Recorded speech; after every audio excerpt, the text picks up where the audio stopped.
اسرائیل پر ایران کا حملہ اور مشرق وسطیٰ میں امریکہ کا کردار۔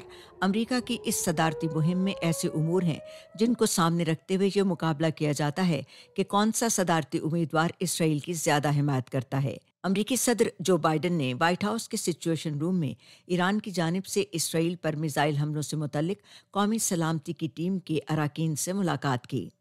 موجودہ صدر کی حیثیت سے انہوں نے حملے سے متعلق امریکی رد عمل کی نگرانی کی اور عراقی وزیر اعظم کے ساتھ ملاقات میں اسرائیل کے لیے امریکی حمایت کا اعادہ کیا۔ امریکہ اسرائیل کی سلامتی کے بارے میں پرعزم ہے۔ ہم جنگ بندی کے لیے پرعزم ہیں جو یرغمالوں کی واپسی کی راہ ہموار کرے اور تنازع کو اس کی موجودہ حد سے تجاوز کرنے سے روکے۔ ہم عراق سمیت خطے میں اپنے اہلکاروں اور شراکت داروں کے تحفظ کے لیے بھی پرعزم ہیں۔ سیاسی طور پر بائیڈن کو اس مطالبے کا بھی سامنا ہے کہ وہ حماس کے زیر حراست یرغمالوں کی رہائی کو ممکن بنانے کے لیے مزید کوششیں کریں اور اس کے ساتھ ساتھ اسرائیل کے غزہ میں حملوں پر سخت موقف اپنائیں۔ صدر بائیڈن کے حریف ڈونلڈ ٹرمپ کا کہنا ہے کہ اگر وہ صدر ہوتے تو مشرق وسطیٰ میں تشدد کے واقعات نہ ہوتے، تاہم انہوں نے اپنی اس بات کی وضاحت نہیں کی کہ ایسا کیسے ہوتا۔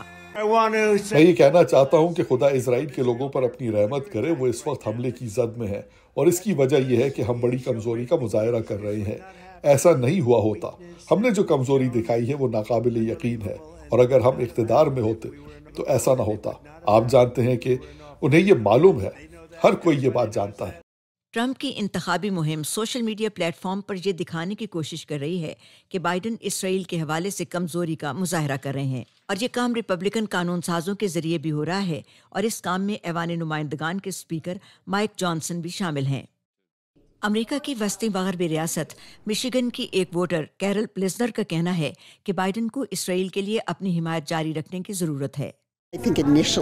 مجھے ایسا لگتا ہے کہ صدر بائیڈن کا صورتحال پر رد عمل ابتدائی طور پر فائدہ مند اور حوصلہ افزا تھا۔ میرا خیال ہے کہ وقت گزرنے کے ساتھ ساتھ اس رد عمل کے بارے میں سوال اٹھنے لگے، اور میں سمجھتی ہوں کہ امریکہ کا موقف ایسا ہونا چاہیے جو دنیا بھر میں جمہوریت کا بھرپور تحفظ کرے اور دل کی گہرائیوں سے اسرائیل کا احترام کرتا ہو۔ مشیگن کے ووٹر محمد مابری کا کہنا ہے کہ بائیڈن کی طرف سے غزہ میں اسرائیل کی حمایت ان کی مخالفت کرنے کی وجہ ہے۔ وہ ہزاروں میل دور ہونے والی اس تباہی کے شریک کار ہیں۔ لوگ سمجھتے ہیں کہ اس سے ہمیں نقصان نہیں پہنچ رہا ہے، لیکن ایسا ہو رہا ہے۔ ہم اپنی مالی وسائل سے اس تباہی کی معاونت کر رہے ہیں۔ پیو ریسرچ کے گزشتہ ماہ کیے گئے ایک جائزے کے مطابق اس معاملے پر گہری تقسیم نظر آتی ہے۔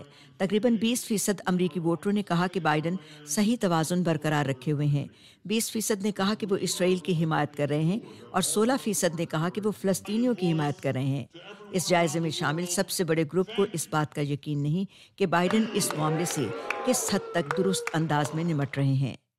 اسکاٹ سٹرنز کے ساتھ بہجت جلانی، وائس آف امریکہ۔